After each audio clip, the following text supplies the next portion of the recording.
নমস্কাৰ এই মুহূৰ্তত দিবলৈ লৈছো আজিৰ সন্ধিয়াৰ বহু কেইটা গুৰুত্বপূৰ্ণ খবৰ। আজি হৈছে ৮ এপ্ৰিল আৰু এই ধৰণৰ খবৰসমূহ নিতৌ চাবৰ বাবে চেনেলটো সাবস্ক্ৰাইব কৰি ভিডিঅ'টোত এটাকৈ লাইক কৰি দিব। আজিৰ সন্ধিয়াৰ প্ৰথমটো খবৰ হৈছে এটা বিগ ব্ৰেকিং নিউজ। এই মুহূৰ্তত জনাই আছো কাইলৈ ৯ এপ্ৰিল আৰু কাইলৈ ৰাজ্যত হাজাৰ হাজাৰ মুছলমানে সাব্যস্ত কৰিব প্ৰতিবাদ।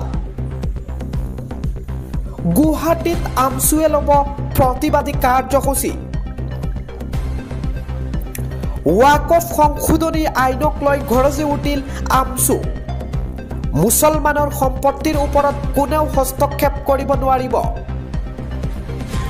সকলো ক্ষেত্ৰতে নিৰ্যাতনৰ বলি হৈছে মুছলমানসকল।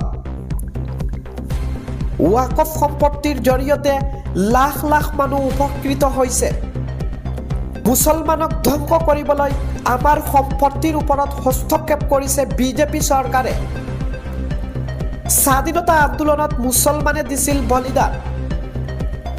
ৱাকফ সংশোধনী বিধেয়ক গৃহীত কৰি গণতন্ত্ৰক হত্যা কৰিছে বিজেপিয়ে।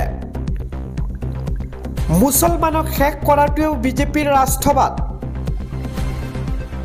আজিৰ সন্ধিয়াৰ পৰৱৰ্তী খবৰটো হৈছে সাধাৰণ জনতাৰ ওপৰত মাধ্যমাৰ মোদী চৰকাৰৰ।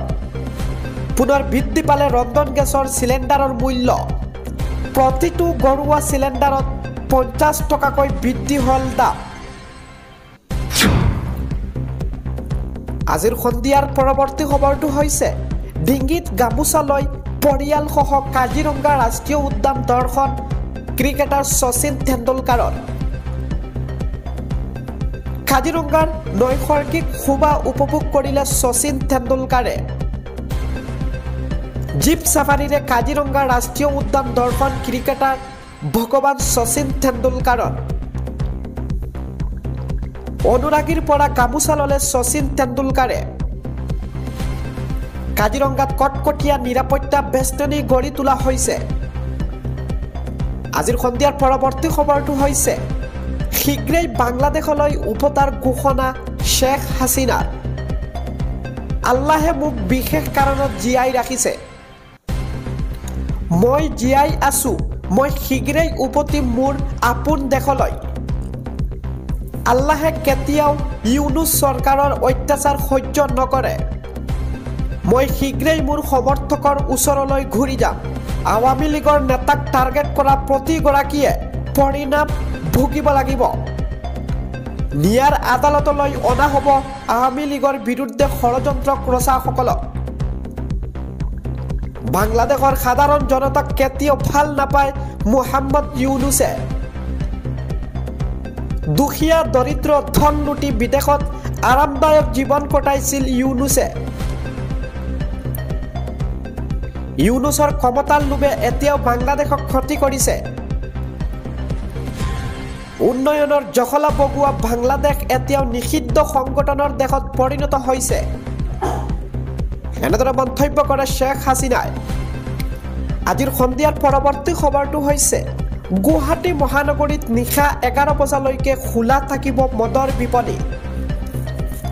নিশা ১২:৩০ বজালৈ খোলা থাকিব বাৰ ৰেষ্টুৰেণ্ট। ৰাজ্যৰ আবকাৰী বিভাগৰ গুৰুত্বপূৰ্ণ নিৰ্দেশনা। প্ৰিমিয়াম ব্ৰেণ্ডৰ বিলাতী সুৰাৰ মূল্য হ্ৰাসৰ সিদ্ধান্ত। থলুৱা মদৰ বিপণীত বিক্ৰী কৰিব পাৰিব বিলাতী সুৰা।